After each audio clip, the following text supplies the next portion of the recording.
नमस्कार, सगरमाथा टेलिभिजनको प्रस्तुति कार्यक्रम प्रश्न समयमा यहाँलाई स्वागत छ। म सुनिल दाहाल। प्रधानमन्त्री शेरबहादुर देउवाको 3 दिने भारत भ्रमण सकिएको छ। भारत भ्रमण कसैले आर्थिक रूपमा केही सफल भए पनि राजनीतिक रूपमा त्यति सफल हुन सकेन भनेर टीका टिप्पणी गरेका छन् भने प्रमुख प्रतिपक्ष नेकपा एमाले भ्रमणको सान्दर्भिकता देखेन। प्रधानमन्त्री शेरबहादुर देउवाको भारत भ्रमण कस्तो रह्यो, आर्थिक र राजनीतिक रूपमा कति फलदायी रह्यो र त्यो सँगसँगै वैशाख 30 को स्थानीय तहको निर्वाचनमा गठबन्धन हुने चर्चा चलिरहेको छ र सत्तारूढ दलहरू गठबन्धनको तयारीमा जुटेका छन्।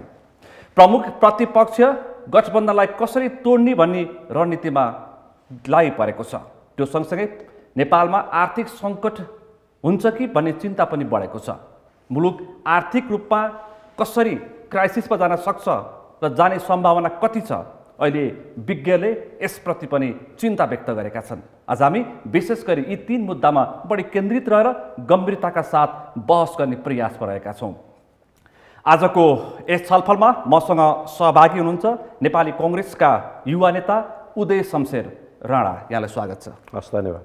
त्यसैगरी आजको यस छलफलमा मसँग सहभागी हुनुहुन्छ स्वतन्त्र ऊर्जा उत्पादकहरूको संस्था इपानका अध्यक्ष कृष्ण प्रसाद आचार्य। यहाँलाई पनि स्वागत छ। धन्यवाद। त्यसैगरी आजको छलफलमा मसँग सहभागी हुनुहुन्छ प्रमुख प्रतिपक्ष दलका नेता सांसद नेकपा एमालेका नेता नारायण प्रसाद खतिवडा। यहाँलाई पनि स्वागत छ। धन्यवाद। यहाँहरू तीनैजनालाई स्वागत छ। म कार्यक्रम प्रारम्भ गर्छु। सुरुमा म प्रधानमन्त्री शेरबहादुर देउवाको 3 दिने भारत भ्रमणलाई म समीक्षाका साथ कार्यक्रमलाई अगाडि बढाउँछु। राणाज्यू, तपाईँ सत्तारूढ दलको युवा नेता हुनुहुन्छ, यसलाई कुन रूपमा लिनुभएको छ?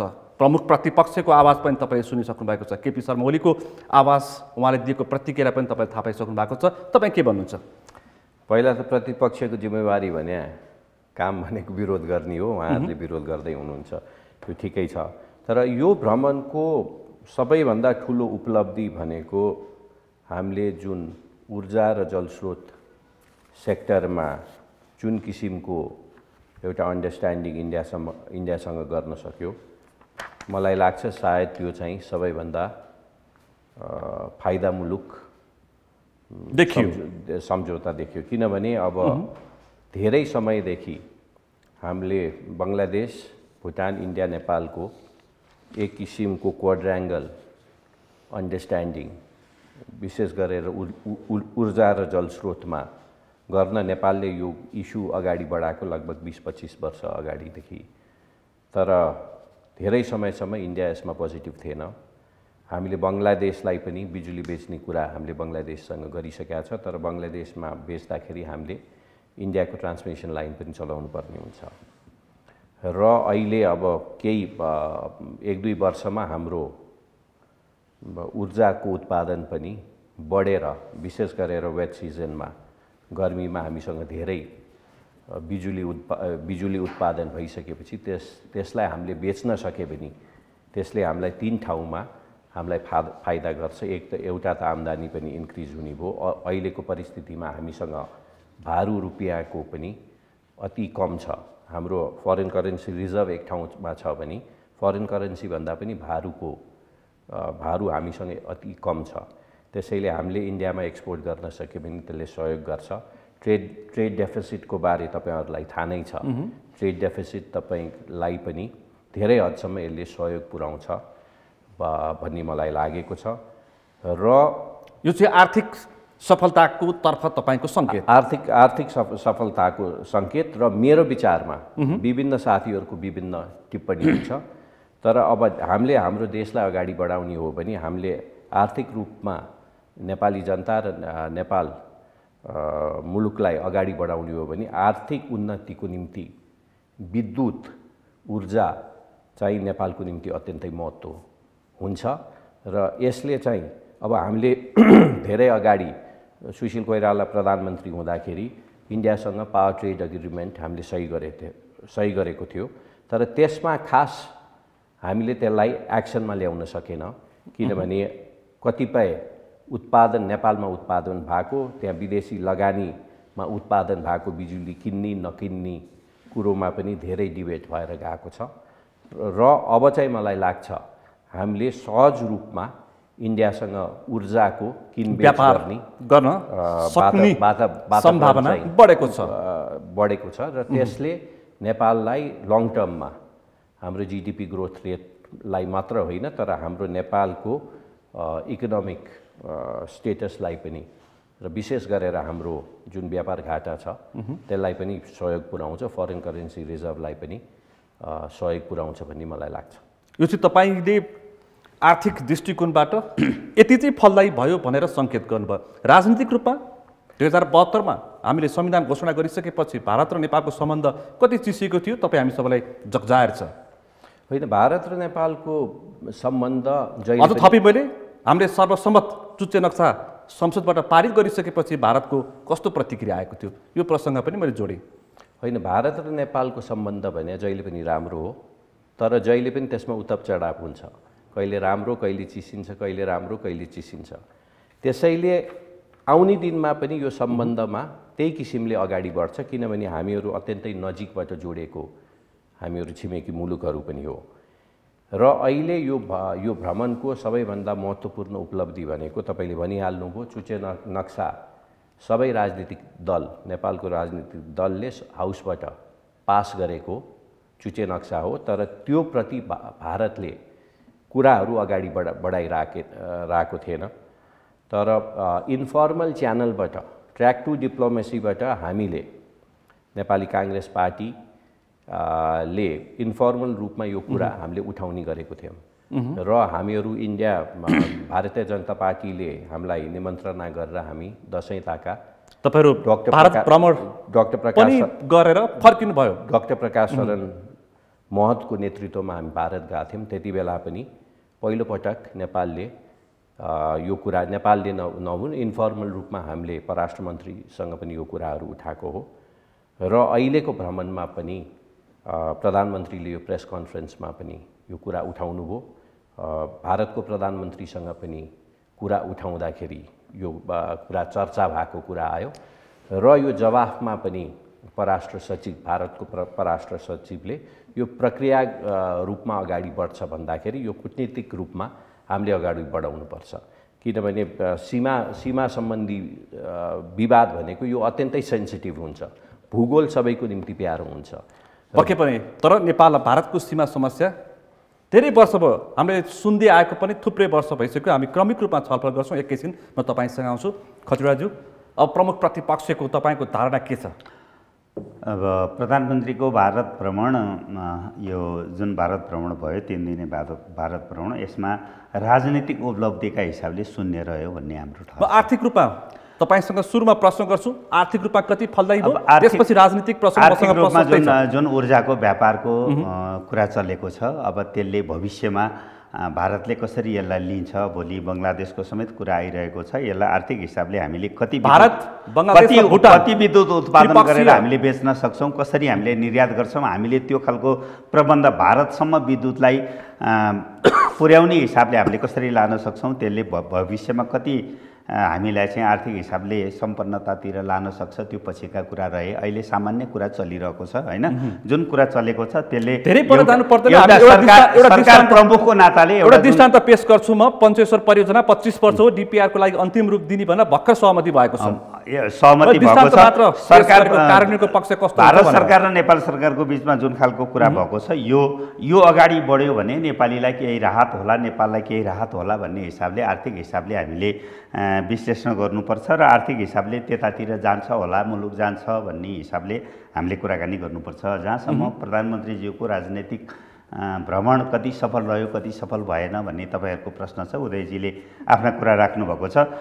यो पटकको हाम्रो सरकार प्रमुखको भ्रमण अब सुरुमै हाम्रो सरकारलाई के ठेस लाग्यो भने हाम्रो चाहिँ सरकार प्रमुख प्रधानमन्त्री जानुभएको छ, त्यहाँ एउटा राज्य मन्त्रीले हाम्रो सरकार प्रमुखलाई स्वागत गर्ने काम गरेको छ। त्यहाँ हेप्ने काम भएको छ, नेपाल सरकारलाई हेप्ने काम भएको छ। योभन्दा अगाडि नै सार्वभौम सत्ता सम्पन्न मुलुकहरू भूगोलका हिसाबले सानो ठुलो होला, तर अस्तित्वका हिसाबले कसैले कसैलाई हेप्नु हुँदैन भन्ने बारेमा एउटा सवाल जोड्छु।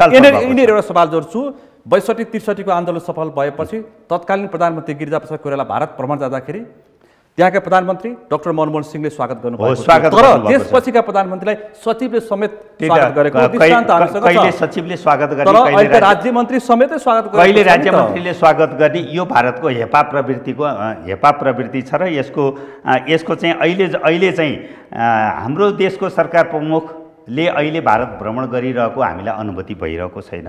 उहाँको भ्रमण चाहिँ नितान्त धार्मिक हिसाबले भएको हो कि एउटा पार्टीको प्रमुखको नाताले भएको हो कि, किन भन्दा उहाँ चाहिँ एउटा पार्टीको कार्यालयमा जानुभएको छ आफ्नो छलफल गर्नको लागि। एउटा भारतीय सत्तारूढ दल भाजपाको कार्यालयमा हाम्रो सरकार प्रमुख जानु मतलब त्यो चाहिँ नेपालको लागि त्यो आपत्तिको विषय रहन्छ भन्ने मेरो भनाइ छ। तपाईको प्रति प्रश्न म यहाँ राणाज्यूबाट जवाफ अहिले दिन्छु। त्यहाँ आउला र कतिपय कुराहरू धार्मिक हिसाबले हामी त भन्छौँ नि हाम्रा पुर्खाहरू काशी जानुहुन्थ्यो, धार्मिक हिसाबले उहाँ चाहिँ बनारससम्मको भ्रमण गर्नुभएको छ। अब त्यहाँतिर त्यो बारेतिर पनि अहिले छलफल गरौँला। तर यो पटकको प्रधानमन्त्रीको भारत भ्रमणमा जुन 77 साल जेठ 31 गते संविधान संशोधन भएर चुच्चे नक्सा अङ्कित गरेर हामीले संविधान संशोधन गरेर संविधान जारी भएको छ।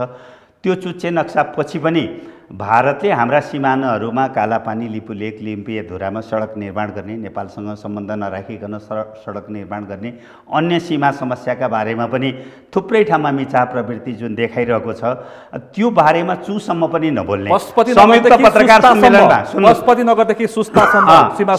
पत्रकार सम्मेलनमा भारतको तर्फबाट चुच्चे नक्साको बारेमा, लिपुलेक, लिम्पियाधुरा र कालापानीको बारेमा एक शब्द पनि उच्चारण भएको छैन। तपाईको पार्टी अध्यक्षले त चुनावी फन्डा भनिसक्नु भएछ, उच्चारण भएको छैन।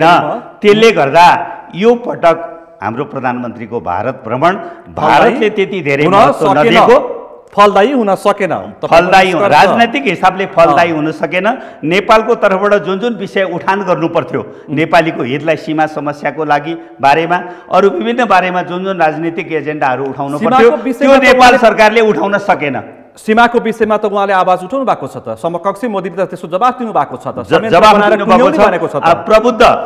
प्रबुद्ध समूहको जुन एउटा प्रतिवेदन तयार भएको छ, त्यो प्रबुद्ध समूहले तयार गरेको प्रतिवेदन समेत भारतले बुझ्न मानेको छैन। त्यो बारेमा उहाँको अहिले पनि धारणा सार्वजनिक भएको छैन। इपिजी प्रतिवेदन म आउँछु तपाईँसँग एकैछिन। आचार्यज्यू, तपाईँ ऊर्जा विज्ञ, यसपल्टको प्रधानमन्त्री देउवाको भारत भ्रमण ऊर्जाको हिसाबले अत्यन्तै उत्कृष्ट भनेर यहाँ व्यापक चर्चा भइरहेछ। तपाईँ कसरी यसलाई समीक्षा र मूल्याङ्कन गर्नुहुन्छ? अनि स्वाभाविक रूपमा हामी जलस्रोतमा धनी मुलुक हौँ र नेपालमा गएको केही वर्षदेखि नेपाल चाहिँ ऊर्जा क्षेत्रमा निजी क्षेत्रको लगानी यथेष्ट भएको छ र सरकारले घोषणा गरेको 10 वर्षमा 15,000 मेगावाट बनाउने भन्ने जुन घोषणा गरेको थियो, त्यो घोषणालाई हामी कार्यान्वयन गर्ने पक्षमा पुगिसकेका छौँ। आजको डेटमा हामी निजी क्षेत्र मात्रै आजको डेटमा हामी 15,000 प्लस मेगावाटको चाहिँ जलविद्युत चाहिँ बनाउने विभिन्न चरणमा छौँ। कुनै निर्माणको चरणमा छन्, कुनै चाहिँ सर्वेक्षणको चरणमा छन्, कुनै उत्पादनको चरणमा छन् र सरकारले घोषणा गरे अनुसारको हामी उत्पादन गर्ने क्षमता राख्ने अवस्था पुगेका छौँ। पक्कै पनि तपाईँ आफ्नै एक दर्जन अब समस्या कहाँ हाइड्रो पावर छ, तपाईँको आफ्नै छ, मेरो आफ्नै पनि छ, तर म त्यही कारणले म उत्पादन गर्दैछु नि भएको छु होइन। त्यस कारण चाहिँ म के भन्छु भने यो उत्पादन गरिसकेपछिको खपत, हामी एउटा कुरा चाहिँ म के भन्न चाहन्छु भने हामीले उत्पादनको चाहिँ घोषणा गऱ्यौँ यति बनाउने भनेर सबै पार्टीका तपाईँको घोषणापत्र हेर्नु भने जलविद्युतलाई प्राथमिकता दिएर राखिएको छ। तर कार्यान्वयन त्यसको खपत कसरी गराउने, देशभित्र कसरी खपत गराउने भन्ने कुरामा अथवा बाहिर कसरी खपत गराउने भन्ने कुरामा चाहिँ साइलेन्ट बस्यौँ, हामी चुक्यौँ। म त्यो भन्छु, यदि त्यो 15,000 मेगावाट बनाउने भन्ने सन्दर्भमा खपत यो ठाउँमा यसरी गर्छौँ भन्ने भएको भए त्यो हुन्थ्यो होला। हामीले खपत चुक्यौँ। देशभित्र खपत गराउने कुरा त तपाईँले भन्नु भने पार्टीका चाहिँ घोषणापत्र हेर्ने हो भने एउटा पार्टीले 3 वर्षभित्र चाहिँ भनौँ बागमतीमा चाहिँ हामी चाहिँ सार्वजनिक परिवहन चाहिँ विद्युत परिवहन मात्रै चलाउँछौँ भन्नुभएको थियो। अर्को पार्टीले चाहिँ फेरि चाहिँ देशभित्र सबै चाहिँ बिजुलीको चाहिँ खपत हुन्छ, के अरे इन्डक्सन चुलो लगाएर सारा हुन्छ भन्नुभएको थियो। तर कार्यान्वयन भएन र कार्यान्वयन नभएर कुन अवस्था आइपुग्यो भने गएको चाहिँ बर्खायाममा 500 मेगावाट जति चाहिँ बिजुली खेर गयो भनेर विद्युत प्राधिकरणले चाहिँ है अप्ठ्यारो पर्यो, राष्ट्रको क्षति भयो भन्ने कुरा आयो। तर अहिले चाहिँ म आउँछु विद्युत प्राधिकरणलाई ऊर्जा व्यवस्थापनमा धौधो परिरहेछ। किन भने यहाँ प्रश्न, गम्भीर प्रश्न छ यो। राजनीतिक पार्टीहरूले सोच्नुपर्ने कुरा हो। कुनै पनि कुरा घोषणा गरिदिएर मात्र हुँदैन, त्यसको कार्यान्वयन कसरी गर्ने भन्ने कुरा सँगसँगै आउनुपर्छ। सजिलो छ नि घोषणा गर्दैन त भन्न सजिलो छ जनतालाई चाहिँ गर्न गाह्रो छ जनतालाई चाहिँ आह्वान गर्नलाई जनतालाई चाहिँ भनौँ त्यो ललिपप बाँड्ने भन्छ नि ललिपप बाँड्ने शैलीले घोषणा गर्न हुँदैन पहिलो कुरा यो भन्न चाहन्छु म हामी निजी क्षेत्रले चाहिँ यो जनवित्तमा नआएको भए के अवस्था हुन्थ्यो होला पहिले यो एउटा काल्पनिक सोच भनौँ न आयौँ हामी आफ्नो ठाउँमा छ अब आयो उत्पादन भएको बिजुलीको खपत कहाँ गर्ने देशभित्र खपत गर्ने कार्यक्रमहरू चाहिँ खोइ अझै आएको छैन त्यसको विकल्प के त या त देशभित्र खपत गर्ने वातावरण बनाउनु पऱ्यो विभिन्न इन्डस्ट्रीहरूलाई उद्योगहरूलाई चाहिँ बिजुली यथेष्ट दिनु पऱ्यो घरमा चाहिँ इन्डक्सन चुलो बाल्ने भन्ने कुरा भयो तर इन्डक्सन चुलो मात्र भनेर त कुरा भयो नि हाम्रो अहिले गठबन्धन सरकारको नारै नै यही छ सरदर हाम्रो चुलो विद्युतीय चुलो दिने अनि त्यो सुन्न आकर्षक छ त्यसको मजा आउँछ नि सुन्न त फेरि भित्री कुरा थाहा पाउनु जरुरी छ हामीले के छ भन्नुस् त भित्री कुरा के छ भने तपाईले इन्डक्सन चुलो लिएर आउनुहुन्छ तपाईको घरमा चाहिँ 5 एम्पियरको मात्रै मिटर छ तपाई जोड्ने बित्तिकै फ्युज जान्छ के गर्ने अब गर्नुपर्ने के थियो भने इन्डक्सन चुला बरु आफू किन्थ्यो होला हैन किनभने सस्तो पर्छ ग्यासमा बाल्नु भन्दा इन्डक्सन के अरे यो बिजुलीमा बाल्दाखेरि हामी झन्डै 60% सस्तोमा बाल्न सक्छौँ कस्ट आजको कस्टको हिसाब गर्दाखेरि पनि अझ ग्यासको त मूल्य अझै बढ्दै गइरहेको छ तर त्यो एम्पियर चाहिँ थपिदिने सब्सिडी सरकारले कहाँ दिनु पर्थ्यो भने चाहिँ हरेक घरमा चाहिँ ल एम्पियर 5 एम्पियरलाई 15 एम्पियर बनाइदिने भने खपत बढ्थ्यो म डोमेस्टिक खपतको मात्रै कुरा गरेँ परिवहनमा कुरा गर्ने गर्छु अटोमोबाइल क्षेत्रमा हामीले चाहिँ खरबौँको चाहिँ अर्बौँको हामी आयात गरिरहेका छौँ विद्युतीय सवारीलाई चाहिँ किन ट्याक्स लगाउनु पऱ्यो जब हामी इन्डाइरेक्ट लगाउनु पऱ्यो नि डाइरेक्ट हाम्रो के छ भने हाम्रो उदयजी पहिला राज्यमन्त्री हुनुभएको अर्थ राज्यमन्त्री होइन सो हामी कहाँ छौँ भने चाहिँ कसरी चाहिँ ट्याक्स बढाउने भन्ने मात्रै कुरा छ इन्डाइरेक्ट बढाउने उपायहरू छैन कि डाइरेक्ट कस्ट चाहिँ ट्याक्समा चाहिँ हाम्रो चाहिँ सोच नै पहिलेदेखि नै हाम्रो सोच के भन्छ डाइरेक्ट कस्ट राजस्व कलेक्सन मात्र सरकारको उद्देश्य हुन्छ पैसा कहाँबाट जम्मा गर्ने भन्सार बढाउने र कलेक्सन गर्ने त्यो होइन नि उत्पादन बढ्यो भने विभिन्न किसिमको उत्पादन बढ्यो देशभित्रको खपत बढ्यो भने त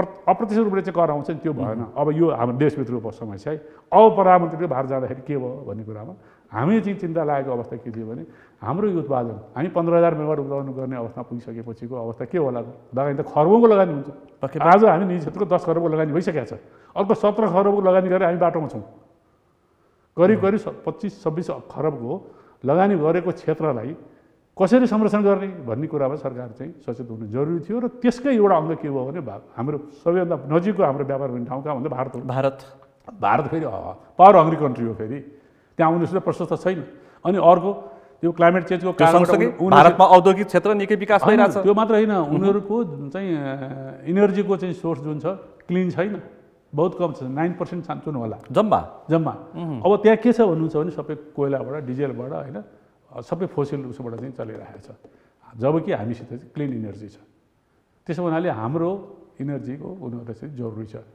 इनर्जीको मात्र होइन उनीहरूसित पानीको पनि जरुरी छ पछिल्लो फेरि अर्को कुनै प्रसङ्ग कुरा पावरको मात्रै कुरा गरेर पानीको ठुलो पोलिटिक्स 2032 पछि होइन पानीको भारतमा पिउने पानीको समस्या आउँछ भनेर प्रतिवेदन सार्वजनिक भइरहेछ होइन पानीको चाहिँ ठुलो पोलिटिक्स छ त्यो अर्कै विषय छ त्यसको गम्भीर छलफल गर्ने विषय पक्कै पनि हामी अर्को सेसनमा अब आयो हाम्रो यो बिजुलीको खपत भारतमा गराउने र बङ्गलादेशसम्म जाने भन्ने कुरा हामीले माग गर्दै आएको विगत अघि पनि कुरा आयो भनिसक्नुपर्छ उदयजीले विगत लामो समयदेखि हामी बङ्गलादेशसम्म पनि बेच्ने हामी बङ्गलादेश पनि गयौँ इपारको तर्फ बङ्गलादेश गयौँ त्यहाँको ऊर्जा मन्त्रीले हामीलाई विशेष चाहिँ बोलाएर 9,000 मेगावाट हामी तत्काल एग्रिमेन्ट गर्छौँ र तपाईँहरू ल्याउनुहोस् भन्नुभयो दक्षिण एसियामा विकासमा उदयमान राष्ट्र हो त्यसमा बङ्गलादेश अब बङ्गलादेश जाँदाखेरि के भयो भारतको बाटो नभएको हुँदैन चाहियो बाटो चाहियो त्यस कारण बाटो दिने भनेको भन्दा भारत नै हो भारत बाहेक त हामी अरू ठाउँमा जान सक्दैनौँ चासो दिएको थिएन त्यस कारण चाहिँ केही भए पनि गम्भीरता देखाएको छ यतिखेरको यो यात्राले होइन प्रधानमन्त्रीको यात्राले यी विषयमा आयो भारतमा पनि हामी अब निर्वाध बिजुली लैजान सक्ने अवस्था आएको छ अहिले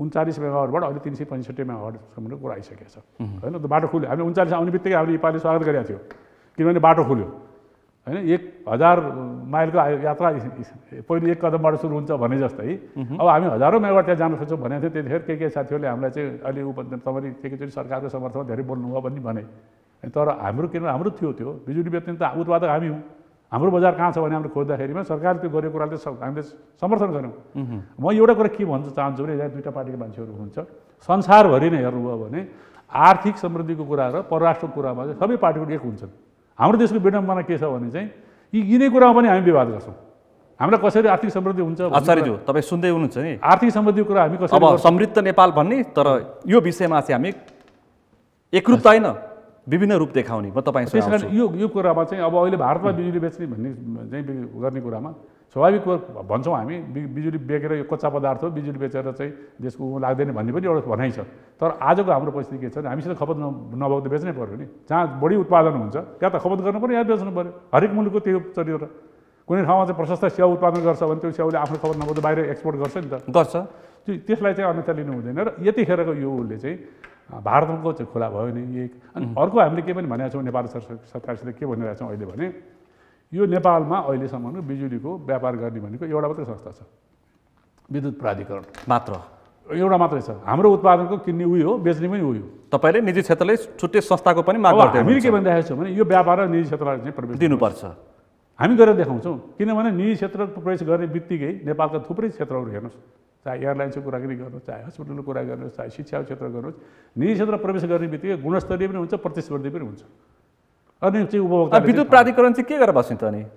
अब विद्युत प्राधिकरणको आफ्नो ऐनमा बाध्य छैन उसको पनि, अर्को छैन, खोला छैन, अर्कोलाई कसैले चाहिँ तपाईँहरू बनाउने, अहिले हामी भनिरहेको छौँ। नेपाल सरकार हेरेर अहिले सरकारले सकारात्मक भएको छ, हामीलाई चाहिँ विद्युत व्यापारमा चाहिँ प्रवेश गराउन चाहिँ सकारात्मक छ। केही प्रक्रियागत चाहिँ कामहरू भइरहेका छन्। आज मात्रै मैले ऊर्जा मन्त्रीसित चाहिँ कुराकानी गरेर आएको छु, चाँडै नै तपाईँहरू यो समस्या हामी समाधान गर्छौँ भन्नुभएको छ। त्यस कारण अब यो अझ समग्रमा मैले के भन्न चाहन्छु भने भारतको प्रधानमन्त्रीको यात्राले एउटा बाटो खोल्यो। जलविद्युतको हाम्रो जलविद्युत भन्छौँ हामी, ऊर्जा मात्र भन्दाखेरि चाहिँ अरू सुविधा हुन्छ। हामी ऊर्जा व्यापारमा चाहिँ फलदायी भयो भन्ने तपाईँको निष्कर्ष? अब आउँछ यसमा के भन्छु भन्न चाहन्छु मैले, यो पोलिटिकल लेभलमा भयो बिग एचिभमेन्ट। अब कार्यान्वयन पक्षमा के हुन्छ? हाम्रो ब्युरोक्रेसी र उताको ब्युरोक्रेसी को बीचको सम्बन्धहरूलाई हामी कसरी कार्यान्वयन? हामीले झेल्दै आएको विषय चाहिँ त्यही नै हो। कार्यान्वयनको पक्ष सधैँ पितल हो, सधैँ पितल हो। हामी धेरै पर जानु पर्दैन। मैले पेश गरिसकेँ, पञ्चेश्वर परियोजना 25 वर्ष भयो, 6400 मेगावाटको यो हाइड्रो पावर। त्यस कारण चाहिँ अब हाम्रो प्रतीक्षा त्यहाँ। म आउँछु तपाईँसँग, क्रमिक रूपमा छलफल गर्छु। भनेपछि एउटा विषय चाहिँ अलिकति आशालाग्दो सम्झौता भयो, तर अझै पनि आशंका कार्यान्वयनको पक्षमा के हुन्छ? सरकार परिवर्तन भएसँगै सोच परिवर्तन हुन्छ, नीति परिवर्तन हुन्छ। उहाँको आशंका त्यही थियो होइन?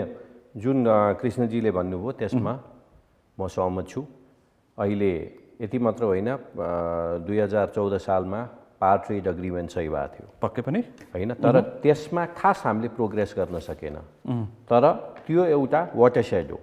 त्योबाट चाहिँ सबै नेपालका राजनीतिक पार्टीहरू पहिला त बिजुली बेच्यो भने राष्ट्रियता बेच्यो भन्ने कन्सेप्ट थियो।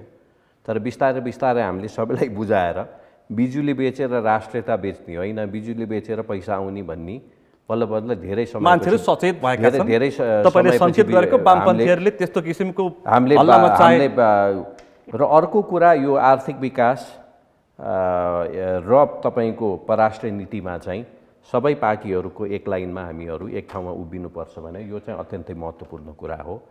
हामीले चाहिँ सरकार परिवर्तन भइसकेपछि हामीले दोहोरो कुरा गर्ने पनि एउटा उदाहरणहरू छ। र एउटा एमसिसीकै उदाहरण लिउँ। एमसिसीमा तपाईँको 2010 सालदेखि आजको दिनसम्म नेपाली काङ्ग्रेस कन्सिस्टेन्ट छ। यो अनुदान हो र विशेष गरेर पूर्वाधारमा केन्द्रित अनुदान हो। यो बाटो र बिजुली बनाउने हो, बिजुली तारमा झुन्डेर अमेरिकन सेना आउँदैन भन्ने कुरामा हामीहरू अत्यन्तै क्लियर थियौँ। तर दुर्भाग्यवश यसमा सबै अरू राजनीतिक पार्टीले कहिले हुन्छ भन्ने कहिले हुन्न भन्ने, राजनीतिक पार्टी भित्रै एउटै पार्टीमा 10वटा स्वर आउने, सत्ताभित्रै नै त्यस्तै किसिमको विविध स्वर आउने, सत्ताभित्रै पनि त्यही कुरा आउने। मैले मेरो पार्टीको कुरा गरेको छु। तपाईँको पार्टीभित्र पनि समस्या मेरो पार्टीमा क्लियर छ। पहिला सुरुमा त गगन थापाले त फरक फरक धारणा राखेका हुन्, सुरुमा पछि कहाँबाट के आयो थाहा भएन।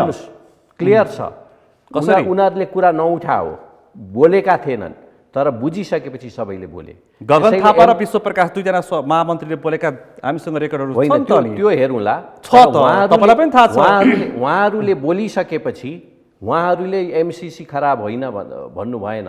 उहाँहरूले एमसिसीमा एकचोटि हामीले राम्ररी होमवर्क गरेको छैन त्यो बुझ्नुपर्छ भने। एमसिसी अब हामी कार्यान्वयनको पक्षमा गएपछि फेरि बहस गरेछौँ। आजको सवाल भनेको प्रधानमन्त्रीको भ्रमण र उपलब्धि। अब हाम्रो कृष्णजीले भनिसक्नुभयो उपलब्धि, मैले मात्र भनेको होइन।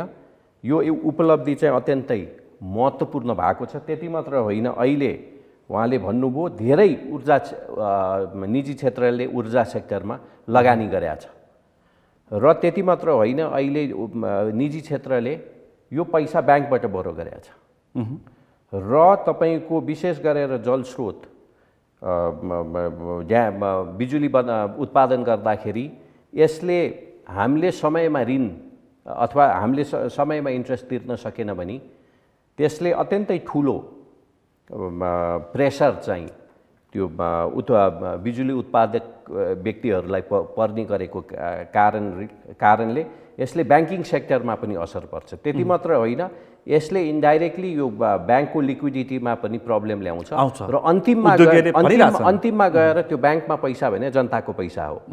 त्यसैले यसले अत्यन्तै ठुलो समस्या ल्याउँछ र विशेष गरेर यो सेक्टरमा चाहिँ हामीले राजनीतिमा यो राजनीतिकरण यो विशेष गरेर बिजुली उत्पादन र बिजुली किनबेचको इस्युमा चाहिँ हामीले यसमा धेरै राजनीति गर्न हुन्न भन्ने कुरो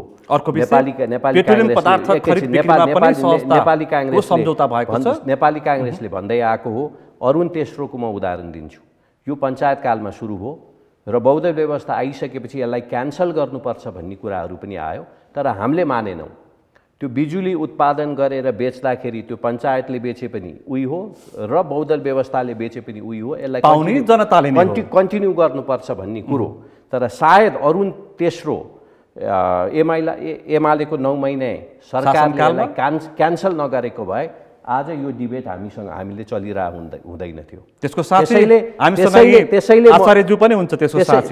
त्यसैले म भन्न चाहन्छु हाम्रो फरेन पोलिसी र आर्थिक पोलिसीमा चाहिँ कन्सिस्टेन्ट हुनुपर्छ र अहिलेको इतिहास, यो 30 वर्षको इतिहास तपाईहरुले हेर्नुभयो भने यो इस्युमा चाहिँ नेपाली काङ्ग्रेस चाहिँ जहिले पनि एकै ठाउँ उभिएको छ भन्ने म गर्व साथ पनि भन्न चाहन्छु। कतिवटा थियो तपाईँ त असफल भयो भन्नुहुन्छ, यहाँ त सफल नै सफल भएको देखियो। मैले अघि नै भनिसकेँ, प्रतिपक्षको भूमिका भनेको विरोध नै गर्ने मात्रै हो त भने। राजनीतिक हिसाबले सरकार प्रमुखको भ्रमण असफल भएको छ। राजनीतिक हिसाबले, आर्थिक हिसाबले अहिले केही सरले पनि भनिसक्नु भएको छ। आर्थिक हिसाबले अहिले उहाँ चाहिँ ऊर्जा उत्पादक सङ्घको अध्यक्ष पनि हुनुहुन्छ। उहाँहरूले धेरै मात्रामा निजी क्षेत्रबाट ऊर्जा उत्पादन गर्नुभएको छ। हाम्रो त यो विद्युत प्राधिकरणकै तर्फबाट नै, मेरै जिल्लाको कुरा गर्नुहुन्छ भने अहिले विद्युत प्राधिकरणको आफ्नै उत्पादन त्रिशुली 3A, त्रिशुली 3B, देवीघाट र त्रिशुली 4 वटा त मेरो निर्वाचन क्षेत्रमा छ। त्यो हिसाबले पनि अहिले थुप्रै हामीसँग ऊर्जा उत्पादन भइरहेको, विद्युत उत्पादन भइरहेको अवस्थामा यो विद्युतलाई हामीले इन्डिया र बङ्गलादेशसम्म बेच्न सक्यौँ भने यसले नेपालीलाई समृद्धिको बाटो खोल्छ। यो हामीले हिजैदेखि भन्दै आएको कुरा हो। यो क्षेत्रमा प्रधानमन्त्रीज्यूले जुन सम्झौता गर्नुभएको छ यसले भविष्यमा तपाईहरुले कार्यान्वयनमा अहिले पनि शङ्का गरिसक्नुभयो। भोलि गएर त्यो चाहिँ कसरी कार्यान्वयन हुन्छ तल्लो तहमा गएपछि अहिले राजनीतिक हिसाबले यसको चाहिँ सम्झौता भएको छ। एउटा छलफल भारतीय पक्षले त चीनले लगानी नगरेका आयोजनात्मक उत्पादन भएको बिजुली त किन्छु भनेको छ नि त। त्यसले गर्दाखेरि अब भारतले कति विद्युत किन्छ, भारतले रणनीतिक हिसाबले आफूलाई के विषयमा फाइदा हुन्छ हैन, आफ्नो लगानी र निजी क्षेत्रको लगानीको मात्रै विद्युत भारतले किन्दाखेरि चिनिया लगानी भन्दा बाहेकको विद्युत किन्दा पनि नेपालीहरूलाई एउटा बजार हुन्छ, आर्थिक हिसाबले समृद्ध हुन्छ। र अब यसमा भोलि कार्यान्वयनको क्षेत्रमा जसरी योभन्दा अगाडिका सम्झौताहरू हुने गरेका छन्, सन्धिहरू हुने गरेका छन्, कतिपय कुराहरू समझदारीहरू हुने गरेका छन्, ती सन्धि समझदारीहरू कार्यान्वयन नभइरहेको अवस्था छ। भारतले नेपाली यो राजकीय भ्रमणमा आएको बखतमा र गएको बखतमा गरेका हस्ताक्षरहरू अहिलेसम्म कतिपय कुराहरू पालना र कार्यान्वयन नगरिरहेको अवस्थामा अहिले सामान्य प्रधानमन्त्री देउवाले, तत्कालीन प्रधानमन्त्री केपी शर्मा ओलीको भारत भ्रमण र अहिलेका प्रधानमन्त्री शेरबहादुर देउवाको भारत भ्रमणको पृथकता अलिकति यही छुट्याउँ त कार्यान्वयनको पक्षमा। मैले अघि नै के भने तत्कालीन प्रधानमन्त्री केपी ओलीको भारत भ्रमणको बेला कति र अहिले शेरबहादुर देउवाको भारत, मैले अघि नै टिप्पणी गरिसकेको छु, यो नितान्त एउटा पार्टी प्रमुखको भ्रमण जस्तो भएको छ। त्यति बेलाको भारत भ्रमण, तत्कालीन प्रधानमन्त्री केपी ओलीको अवस्थाको भारत भ्रमण दुईटा सरकार बीचको एउटा समझदारी पत्रमा हस्ताक्षर गर्ने र दुईटा सरकारको बिचमा छलफल गर्ने, नेपालीलाई परेको अन्यायको कुरा नेपाल सरकारले प्राप्त गर्नुपर्ने कुराको विषयमा तत्कालीन प्रधानमन्त्री केपी ओलीले जोरदारले आवाज उठाउनुभयो, साहसपूर्वक आवाज उठाउनुभयो।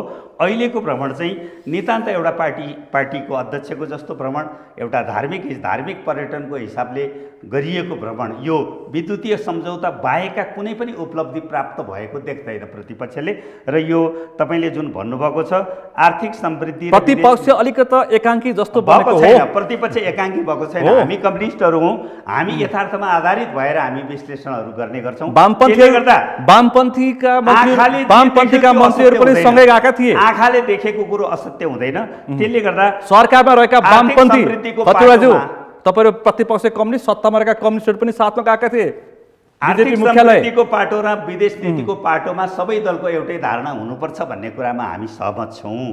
तर कतिपय सरकार परिवर्तन सँगसँगै हिजो सम्माननीय प्रधानमन्त्री तत्कालीन प्रधानमन्त्री केपी शर्मा ओलीले नीतिगत रूपमा विदेश नीतिको बारेमा कतिपय नीति निर्माण गरिरहेको अवस्थामा र आर्थिक समृद्धिको ढोका खोलिरहेको अवस्थामा, आर्थिक समृद्धिको लागि विभिन्न कदमहरू चालिरहेको अवस्थामा जति बेला यो गठबन्धन सरकार बन्यो, ओलीले ढोका खोले, देउवाले बन्द गरे। जति बेला यो गठबन्धनको सरकार बन्यो भन्नुपर्छ तपाईले जनताको बीचमा चुनाव आउँदैछ काम गरेको छ। ओलीले ढोका खोले, देउवाले बन्द गरे।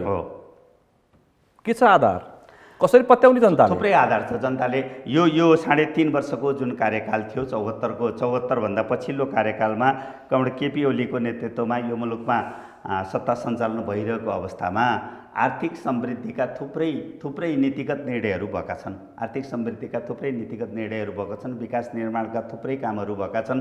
कतिपय नेपाली जनताहरू आफैले स्वरोजगार सिर्जना गरेर कामहरू गरिरहेको छन् अनि युवाहरूले थुप्रै ठाउँमा रोजगारी पाइरहेको अवस्था छ। र अहिलेको तपाईलाई म भारत भ्रमणको एउटा दृष्टान्त अर्को पनि पेश गर्छु। यस वर्ष 75वटा आयोजना विकास परियोजनाको सामूहिक उद्घाटन गर्ने भनेर प्रतिबद्धता जनाइएको छ। अनि यो चाहन्छुने कुरा हो त? अब त्यो 75वटा आयोजना ठुला साना गरी अब त्यो कतिवटा आयोजना बन्छन्, कतिवटा आयोजना उद्घाटन कति बनिरहेका छन्, भविष्यले देखाउँछ। अहिलेसम्म भारतले निर्माण गर्न थालेका कतिपय परियोजनाहरू नेपालीको हितमा एकदम छिटो निर्माण भएर देखिएका कुन परियोजनाहरू छन्? मलाई भन्नुहोस् त, कुन परियोजनाहरू नेपालीको हितमा भारतले निर्माण गरेको छ? त्यस्तो त छैन। अनि एक्जिम पनि लगानी गरेकोलाई चाहिँ के भने त? अनि बनेका छैन आचार्यज्यू? तपाईँ हुन्छ साँच्ची? अनि यसलाई चाहिँ मैले बनेकै छैनन्। हामीले यस्ता कुराहरूमा बढ्ता पोलिटिकल्ली बाइस भएर हेर्नु हुँदैन भन्ने लाग्छ। यथार्थ ग्राउन्ड रियालिटी के हो त्यो हेर्नु जरुरी छ। र भारतसितको अथवा अरू कुनै मुलुकसितको रिलेसन भनेको सम्बन्ध भने चाहिँ मैले अघि नै एउटा चाहिँ सूत्रमा जस्तो भने मैले आर्थिक समृद्धिको कुरा र परराष्ट्र बेलामा चाहिँ हाम्रो पार्टीको चाहिँ विवाद हुनु हुँदैन भन्ने कुरा राखेँ। मैले त्यो अनुभवको आधारमा भनेको कुरा, मैले कुनै पोलिटिकल कतै बाइस भएर भने होइन, कुनै एउटा पार्टीप्रति इङ्गित गरेर भने होइन। तर हाम्रो चरित्र के बन्यो भने चाहिँ अलिक त्यसमा चाहिँ हामी चाहिँ आफ्नो चाहिँ विरोध अथवा चाहिँ आफ्नो चाहिँ प्रतिवादीको शैलीले प्रस्तुत हुने हाम्रो चाहिँ चरित्र भन्यो सुरुदेखि नै। यो होइन सबैको। त्यो त प्रतिपक्षले पनि त ऊर्जा व्यापारको विषयमा भएको सम्झौता त सकारात्मक भनिरहेछ त। यही कुरा चाहिँ शेरबहादुरजीको भन्दा अरू कुनै प्रधानमन्त्री गएको भएर प्रत्यक्ष अर्को गयो भएको त्यसले पनि त्यस्तै कुरा गर्थ्यो। यो चरित्रको कुरा उठाएको छ मैले, मूलभूत कुरा उठाएको। यो प्रवृत्ति भइसक्यो, प्रवृत्तिको कुरा। यो प्रवृत्तिबाट हामी चाहिँ उम्किनुपर्छ भन्ने मेरो धारणा हो पहिलो कुरा चाहिँ। दोस्रो कुरा के छ भने भारत वा अमेरिका वा चीन वा जापान कुनै पनि मुलुकले सहयोग गर्यो भने उसको पनि आफ्नो सर्टेन केही न केही इन्ट्रेस्ट हुन्छ। तर विज्ञले आचार्यजी अर्को एउटा प्रश्न जोडिहालेँ, तपाईँको आशय पुजे मैले। विज्ञले व्यापार घाटाको विषयमा चाहिँ प्रधानमन्त्रीले ठोस खालको कुनै पनि प्रस्ताव राख्नु भएन। जुन नेपाल र भारतको व्यापार घाटा 92% छ, तपाईँ हामीलाई जाहेर छ।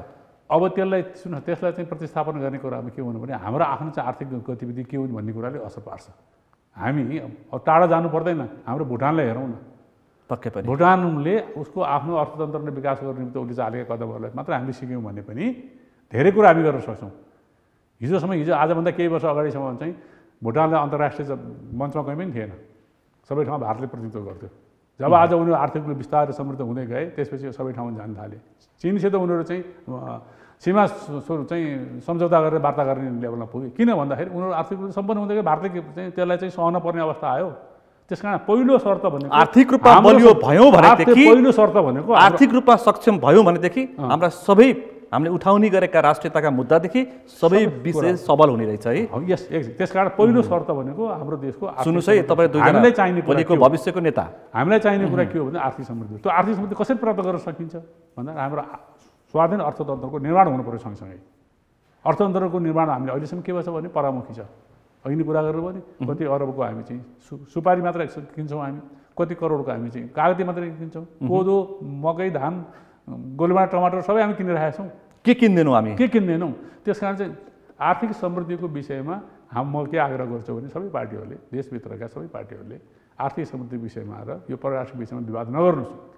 कसले ल्याएको भन्ने मतलब छ, त्यो रिजल्ट के ल्याउँछ, त्यो मुलुकलाई के फाइदा भयो, मुलुकलाई के सवाल त्यहाँनेरि फाइदा हुन्छ भन्ने कुरा जानु पर्यो। त्यही काम मैले एउटा विषय उठान गरेको थिएँ, व्यापार घाटाको सन्दर्भमा चाहिँ कतिको ठोस पहल आयो? तपाईँहरू निजी क्षेत्रको के छ यसो समीक्षा? मैले के देखिरहेको छु भने त्यो चरणतिर अगाडि बढेको छ। ठोस ठ्याक्कै यही भयो भनेर भन्नुभन्दा पनि यो नेपाल र भारत बिचको व्यापार घाटालाई सन्तुलनमा ल्याउने भन्ने शब्दावली त्यहाँ परेको छ। त्यो शब्दावली हामी के हेर्नुपर्छ भने यो बिग स्केलमा गरिएका सम्झौताहरूमा सबै डिटेलमा यो भन्ने कुरा हुँदैन, कहीँ पनि कुनै मुलुक पनि गरे हुँदैन। तर एउटा चाहिँ परम्परा तोडिएको छ, किनकि यो भ्रमणको क्रममा अन्तिममा द्विपक्षीय सम्झौताको एउटा सहमति आउने गर्थ्यो, त्यो चाहिँ यसपटक आएको छैन।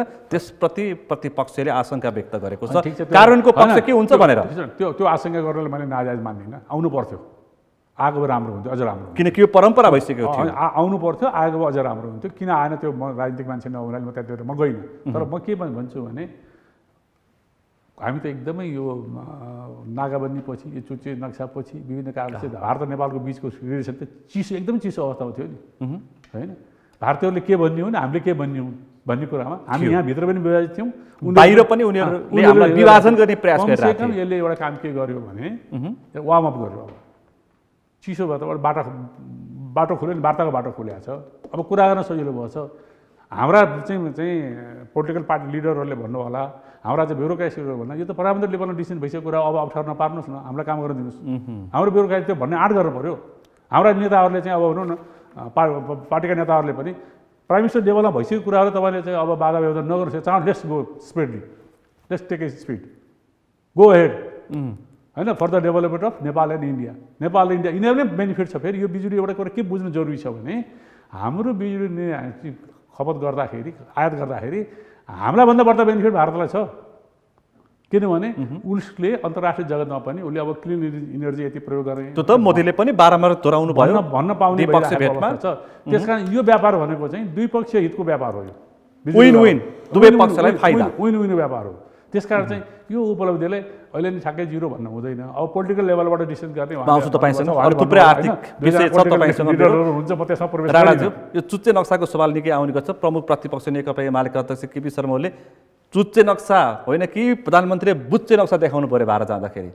होइन, उहाँले हो नि, फेरि त्यो चाहिँ फेरि है होइन, उहाँले तपाईँलाई पनि थाहा छ, उहाँले यहाँ काठमाडौँमा बसेर अथवा नेपालमा बसेर ठुल्ठुलो कुरा गर्नुहुन्छ। उहाँ पनि प्रधानमन्त्री बने, चुच्चे नक्सा उहाँ प्रधानमन्त्री हुँदाखेरि जारी भयो र चुच्चे नक्सा जारी भइसकेपछि उहाँ अथवा उहाँको परराष्ट्र मन्त्रीले यो चुच्चे नक्साको बारे भारतमा गएको बेलामा प्रधानमन्त्री त त्यो पछि भारत जानु भएन, परराष्ट्र मन्त्री जानुभएको थियो अन्तिम समयमा। उहाँहरूले त्यो त्यति बेला त कुरा निकाल्नु भएन नि। उहाँ भारत गएको भारत गएको बेलामा कुरै नउठाउने, राजनीतिक रूपमा सबैभन्दा पहिला कुरा निकालेको हामीले हो। हामीले भन्दाखेरि इन्फर्मल रूपमा सीमाको विषय उठान गर्ने, तर चुच्चे नक्सा लुकाउने, इन्फर्मल रूपमा प्रधानमन्त्रीको भ्रमणमा इन्फर्मल रूपमा हामीले त्यो इस्यु, मैले डाक्टर प्रकाश शरण महतको नेतृत्वमा जब हामी भारत गएका थियौँ, पहिलोपटक हामीले त्यो इस्यु निकाल्यौँ र बाहिर निस्केर प्रेसमा पनि त्यो कुरा राख्यौँ। फर्मल रूपमा अहिले हालको प्रधानमन्त्री शेरबहादुर देउवाज्यूले गर्नुभएको छ। त्यसैले यो राजनीतिक रूपमा एउटा मेरो प्रश्नको जवाफ आएन, एउटा जवाफ आएन। राजनीतिक रूपमा बुच्चे नक्साको तपाईँले स्पष्ट पार्नुहोस्, त्यसपछि म अर्को प्रतिप्रश्न गर्छु। बुच्चे नक्सा हरायो भनेर केपी शर्मा ओलीले सार्वजनिक कार्यक्रममा सोध्नु भएको छ प्रधानमन्त्रीलाई। होइन, त्यो मलाई त्यो लाग्दैन, होइन देखियो दृश्यमा देखिएन, होइन मलाई त्यो लाग्दैन। होइन, बुच्चे नक्सा चुच्चे नक्सा भने चुच्चे नक्साको बारेमा अब छलफल गरौँ भनेर त उहाँले त स्पष्ट रूपमा प्रेस कन्फरेन्समै भनिसक्नु चुनावी फन्डा रे वैशाख 30 को स्थानीय तहको निर्वाचन चुनावी फन्डा अब त होइन तपाईँ सीमाको कुरा उठाइसकेपछि सीमाको कुरा उठाइसकेपछि जनताहरु उत्साहित हुन्छन् कुरा त उठ्यो नि कुरा त उठ्यो प्रवेश पायो कृष्ण प्रवेश पायो चुनावी नारा त्यही खोज्दै हुन्छ तपाईहरु उदयजीले इन्फर्मल रूपमा हामीले कुरा उठायौं भनेर भन्नुभयो उहाँहरु जाँदाखेरि इन्फर्मल रूपमा उठायौं भनेर भन्नुभयो त्यो को माली जाँदा को ससुरेल जाँदा को चाहिँ तीर्थ जाँदा कसले कोसँग कुरा गरे त्यो थाहा भएन तर यो पटक मैले अघि पनि भनिसकेको छु तथ्यमा बताउनु छ है खतरा तथ्यमा 77 साल जेठ 31 गते संसदमा 258 जनाले संविधान संशोधन गरेर चुच्चे नक्सा जारी गरिरहँदा सरिता गिरी भन्दा बाहेक सबै प्रतिनिधिहरूले समर्थन जनाएको पक्षमा हुनुहुन्थ्यो सरिता गिरी भन्दा बाहेक सबैको सर्वसम्मत हिसाबले जारी गरिएको चुच्चे नक्सा र गरिएको संविधान संशोधन त्यो पछि आफैले संशोधन गरेर जारी गरेको चुच्चे नक्सालाई नराखिकन त्यो भन्दा पूर्वको नक्सा राखेर प्रधानमन्त्रीले द्विपक्षीय वार्ता गर्ने चुच्चे नक्साको नाउँमा च पनि उच्चारण नगर्ने औपचारिक रूपले चुच्चे नक्साको बारेमा उच्चारण नगर्ने अब मैले एउटा चुच्चे नक्सा मैले एउटा प्रति प्रश्न गर्ने पर्छ एउटा प्रति प्रश्न गर्ने पर्छ मैले सकेपछि मैले अघि पनि कुरा उठाएँ भारतले जुन सडक निर्माण गरेको छ कालापानी लिपुलेक लिम्पिया धरामा त्यो बारेमा अहिलेको चाहिँ प्रधानमन्त्री बोल्नु भएन पनि कुरा नउठ्ने अनि यहाँ पशुपति नगरदेखि महाकाली सम्बन्धमा मिचिएका सिमानाहरूको बारेमा कुरा नउठ्ने अनि महाकाली नदीमा अनि सीमा विवादको संयन्त्र बनाउने भनेपछि त कुरा उठिहाल्यो नि त महाकाली नदीमा भारतले एकपक्षीय हिसाबले डोजर लाएर हामीले टेलिभिजनमा पनि देख्यौं पहेँलो खालको डोजर लगाएर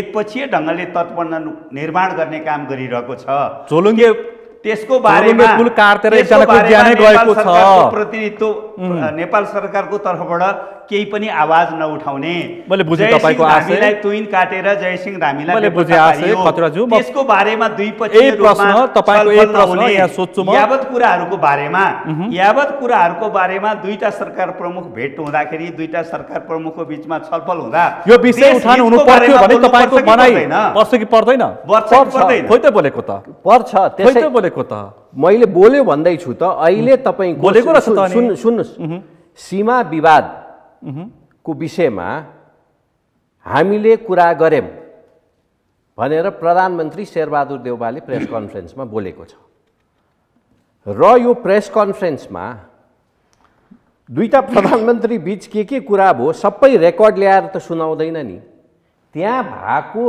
नटसेल त्यहाँ भएको समरी आएर प्रेस कन्फरेन्समा सुनाउने हो प्रेस कन्फरेन्समा त भनिसक्नुभयो अब कुनै पनि मान्छेले जनताले के खोजेका थिए भने काला पानी महाकाली जनताले सुन्नु पर्थ्यो सुनाउनी गरी सोध्नु पर्थ्यो हैन जनताले के सुन्न चाहेको भन्दा पनि के भएको भन्दै छु म के भयो त त्यसैले के भयो भने उहाँहरूले यो नक्साको बारेमा चुच्चे नक्साको बारेमा र तपाईको विशेष गरेर हाम्रो सीमा विवादको बारेमा त्यहाँ चुच्चे नक्सा मात्र होइन सुस्तामा पनि केही समस्या आएको भन्ने कुरामा हामी सबैले बुझेकै कुरा हो त्यसैले यसलाई सीमा विवादलाई अगाडि बढाउनको निम्ति दुईटा विकल्प छ हामीसँग कि युक्रेन र रसिया जस्तै युद्धमा जान पर्यो हतियार वार गर्नु पर्यो हामी त्यो पक्षमा अहिले छैन उहाँहरू त्यो पक्षमा हुनुहुन्छ कि हुनुहुन्न हामीलाई थाहा छैन अर्को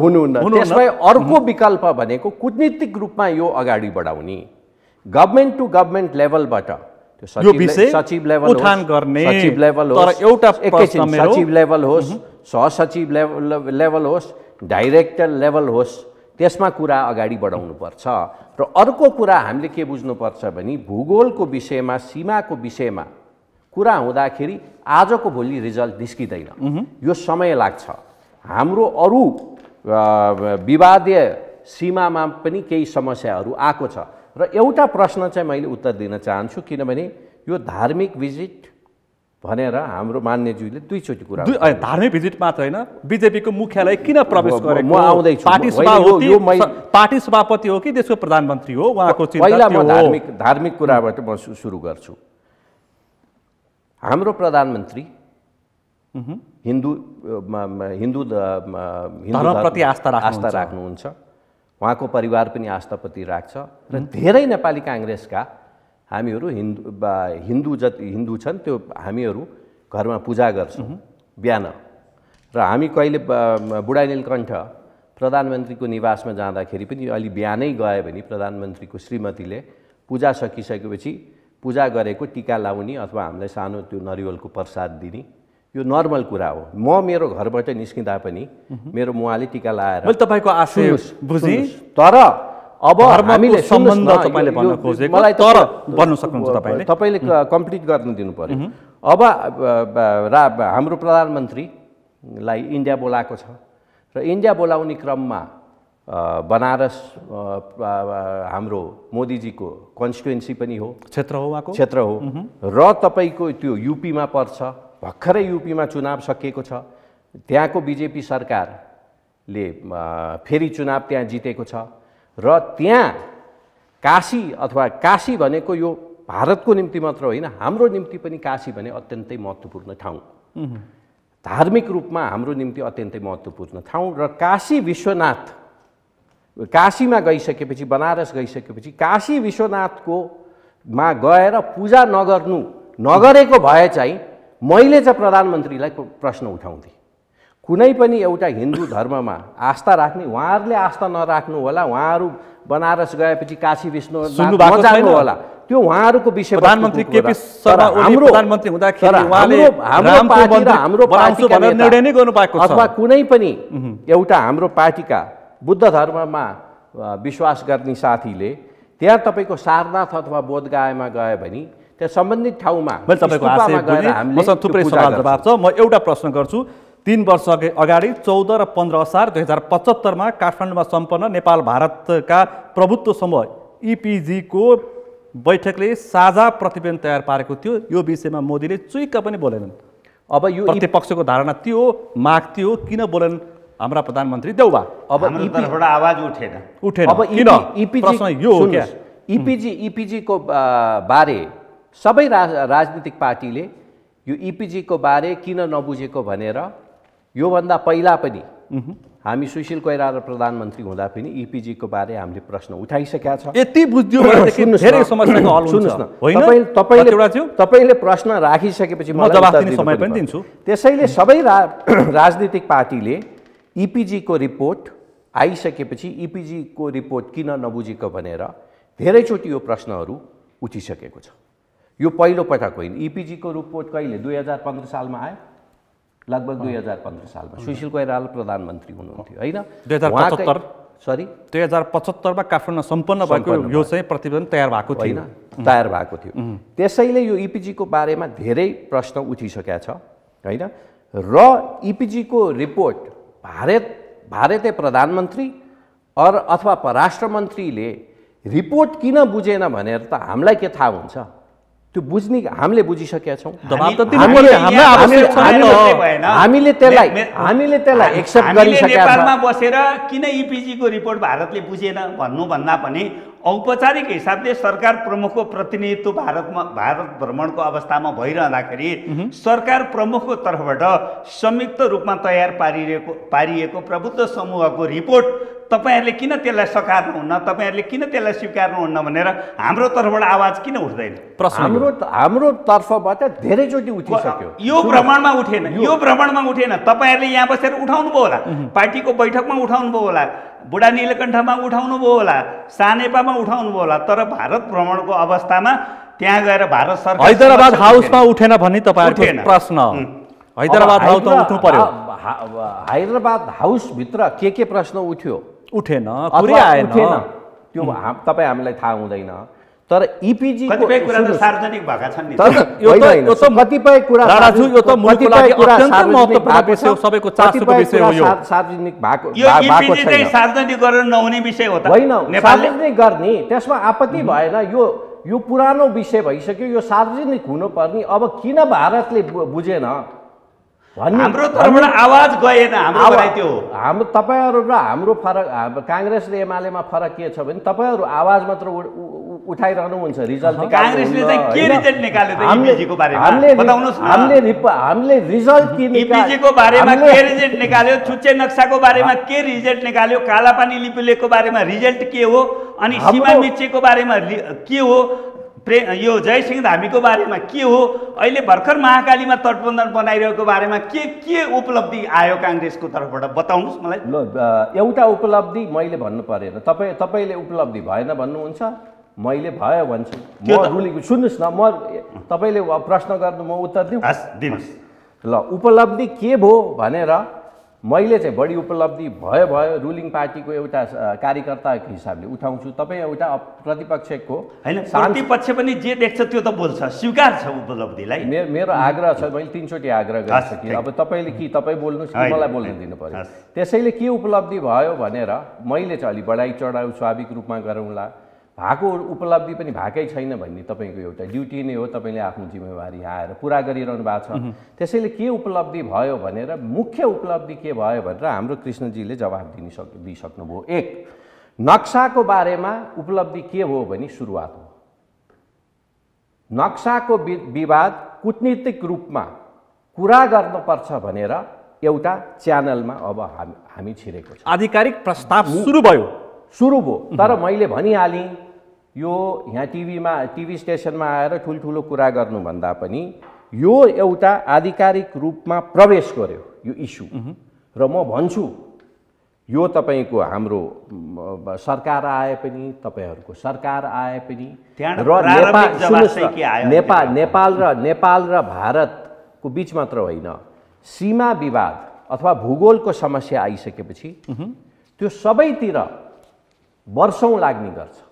त्यसैले यसलाई हाम्रो कृष्णजीले भनेको जस्तै यो इस्युमा चाहिँ हामीहरू सबै एकै ठाउँ उभिनुपर्छ। यो एउटा सुरुवात भएको छ। भोलि शेरबहादुर देउवाको सट्टा अरू प्रधानमन्त्री आउला, तर अरू प्रधानमन्त्री आइसकेपछि पनि यो सीमाको नेगोसिएसन गर्दाखेरि हाम्रो सरकार भए पनि, हामी विपक्षमा भए पनि हामी चाहिँ त्यो सरकारको पछाडि उभिन्छौँ। मेरो भनाइ यति हो, सरकार प्रमुखको तर्फबाट नेपालको पक्षमा आवाज उठ्नु पर्यो। हामी प्रमुख प्रतिपक्षको हिसाबले रचनात्मक ढङ्गले सहयोग गर्छौँ। आवाज उठ्नु पर्यो। राम्रो, अत्यन्तै सकारात्मक कुरा। तपाईँ जित्नुभयो, तपाईँले भनेको कुरामा हामी राम्रो। यो हुनुपर्ने नै हो, किनभने देशको विकासको निमित्त चाहिँ सबै एक हुनुपर्छ। आफ्ना राजनीतिक एजेन्डाहरू हुन्छ। तर अहिले सरकारले जे गरिरहेको छ नि, यो विषयमा उदयजीले त भन्नुभयो, स्पष्टीकरण दिइरहनु भएको छ, तर सरकारले आवाज उठाउन सकेको छैन। भारतसँग सरकारले जे नेपाल सरकारको तर्फबाट जे बोल्नु पर्थ्यो, जे आवाज उठाउनु पर्थ्यो, त्यो आवाज त्यहाँ पुगेन भन्ने हाम्रो गुनासो। तर मानिसहरूले भनेका थिए देउवाले सीमाको बारेमा बोल्नै सक्दैनन् भनेका थिए, तर बोले त। खतिवडाज्यू बोल्नुहुन्छ, बोले त। अब त्यसबाट प्रतिपक्षले त बोल्नै सक्दैन भनेको बोलिसकिसकेपछि त्यसबाट के आयो त? भारतको प्रारम्भिक कुरो के आयो? प्रतीक्षा गरौँ तपाईँहरू प्रतिपक्षमा हुनुहुन्छ। के हो त भारतको? प्रतीक्षा गरौँ, तपाईँहरू प्रतिपक्षमा हुनुहुन्छ, चुनावपछि फेरि पनि सत्ता पक्षमा आउन सक्नुहुन्छ। त्यो प्रश्न तपाईँलाई हामी गर्छौँ। भारतको परराष्ट्र सचिवले यो विषयलाई एउटा प्रोसेसमा हामी अगाडि बढ्छौँ भनेको के हो भने कूटनीतिक रूपमा अब यो कूटनीतिक दबाब पर्यो भन्ने, अब यो प्रक्रिया अगाडि बढ्यो भनेर। अब म अन्तिममा छु गरेको कुरो त्यो हो। म अन्तिममा छु। अब होस् भन्ने कामना गरौँ हामी यसरी जाँदा बेस होला। तपाईँले उठाएको प्रश्न एकदम एक अर्थमा जायज छ र उहाँले भनेको कुरा जायज छ। मलाई के लाग्छ भने यो साझा समस्या हो। यो साझा समस्या मुलुकको लागि समस्या होइन, देशको समस्या हो। यसकारण यस्ता कुराहरू हाम्रो एकता हुनुपर्छ र एक आवाज हुनुपर्छ, जसले गर्दाखेरि हामीले भारतीय पक्ष अथवा अरू कुनै राष्ट्रलाई कसैले हामीप्रति थिचोमिचो गर्यो अथवा कर्के नजर लगायो भने त्यसलाई जवाफ दिनेवाला हामी एक ठाउँमा हुनुपर्छ। त्यसो भएपछि चाहिँ उसको पनि पक्कै पनि। म दोस्रो सेसनमा सुरु गर्छु। स्थानीय तहको निर्वाचन, मसँग समय कम छ। कसरी तयारी गर्दैछ काङ्ग्रेसले? गठबन्धनको बैठक बसिरहेछ। वडासम्ममा नै गठबन्धन गरेर प्रतिपक्षलाई सिद्ध्याउने रणनीति बन्दैछ। सिद्ध्याउने होइन। अब चुनाव अहिले सरकारमा हामी 5 पार्टी छौँ। 5 पार्टी मिलेर यो सरकार बनाएको छौँ र हामी सरकारमा हुँदैको बेला अब स्थानीय तहको निर्वाचन हुन लाग्छ र हाम्रो पार्टीको केन्द्र कार्य समितिको बैठकमा प्रिन्सिपली यो गठबन्धन र चुनावी तालमेलको कुरा अगाडि बढाउने भनेको छ। बैठक निरन्तर बसेको छ, जहाँ नेकपा एमाले जितेको छ त्यहाँ नै समीक्षा भइरहेछ। अहिले केन्द्रमा पनि अनि हाम्रो स्थानीय तहमा पनि जिल्ला तहमा पनि संयन्त्र बसेको छ। मेरो जिल्लामा आज पनि 26 गते जिल्ला लेभल केन्द्रले मागेको छ। जिल्ला लेभलमा आज पनि यो 5 पार्टी, हाम्रो त 4 पार्टी छ, 4 पार्टीका साथीहरू बसेर तथ्याङ्कमा छलफल गरेको छ। त्यसैले हामी चाहिँ चुनावी तालमेलको निम्ति तयार हुनुहुन्छ। मेन्टली हामीहरूले होमवर्क सुरु गरेका छौँ। कांग्रेसले वामपन्थीलाई, वामपन्थीले कांग्रेसलाई भोट दिन्छन्, होइन दिन्छन्, अपेक्षा गरौँ, पछि फेरि छलफल हुन्छ। अब ओडासम्म नै संयन्त्र बनाएर एमालेलाई सिद्ध्याउने अब सुन्दैछु मैले पनि के छ एमालेको रणनीति। केपी शर्माले त सिंगल आउनु भनिरहनु भएको छ। सत्तारूढ दलहरूको बिचमा तल ओडासम्म नै गठबन्धन बनाएर अहिले जो सत्तामा हुनुहुन्छ उहाँहरूको बिचमा गठबन्धन बनाएर निर्वाचनमा जाने र एमालेको कुनै पनि जनप्रतिनिधि तल ओडा सदस्यदेखि जित्न नदिने भन्ने उहाँहरूको जुन खालको रणनीति छ त्यो बारेमा हामीले पनि सुनिरहेका छौँ। तपाईको रणनीति तर हाम्रो रणनीति नेकपा एमालेसँग, एउटा नेकपा एमाले भन्ने पार्टीसँग लड्नको लागि यो मुलुकका सबै शक्ति एकताबद्ध हुनु, पाँच शक्ति छन्, 5वटा शक्ति एकताबद्ध हुनुपर्ने परिस्थिति सक्नुहुन्छ प्रतिस्पर्धा गर्न। मैले गर्व गरिरहेको छु। हामी एउटा पार्टीसँग निर्वाचन लड्नको लागि यो मुलुकको सत्तारूढ गठबन्धनका 5वटा शक्ति आउँदाखेरि पनि उहाँहरू असाध्यै धेरै डराइरहेको अवस्था छ। त्यसले गर्दा पनि अहिले नेकपा एमाले प्रतिपक्षमा छ। तपाईहरू देखिरहनु भएको छ हाम्रो मुलुकको चाहिँ कस्तो थियो एउटा ट्रेन्ड भने, पार्टी परिवर्तन गर्ने ट्रेन्ड चाहिँ प्रतिपक्षमा हुँदाखेरि प्रतिपक्षी पार्टीमा भोट हाल्ने पार्टीका नेता कार्यकर्ता जनताहरू सत्ता पक्षमा जाने, त्यहाँबाट विकास निर्माण लगायत अन्य केही फाइदाहरू लिनको लागि जाने जुन खालको परम्परा थियो त्यो परम्परालाई तोडेर अहिले नेपालीहरू मेचीदेखि महाकालीसम्म एमालेमा प्रवेश, सत्तारूढ दलका विभिन्न पार्टीलाई छोडेर, सत्ता घटकका विभिन्न पार्टीहरूलाई छोडेर निर्वाचित प्रतिनिधि, अध्यक्ष, मेयर, उपाध्यक्ष, उपमेयर, वडा सदस्य, वडा अध्यक्ष लगायतका थुप्रै मान्छेहरू नेकपा एमाले गरिरहनु भएको छ। रूप फेर्नेको भर हुँदैन।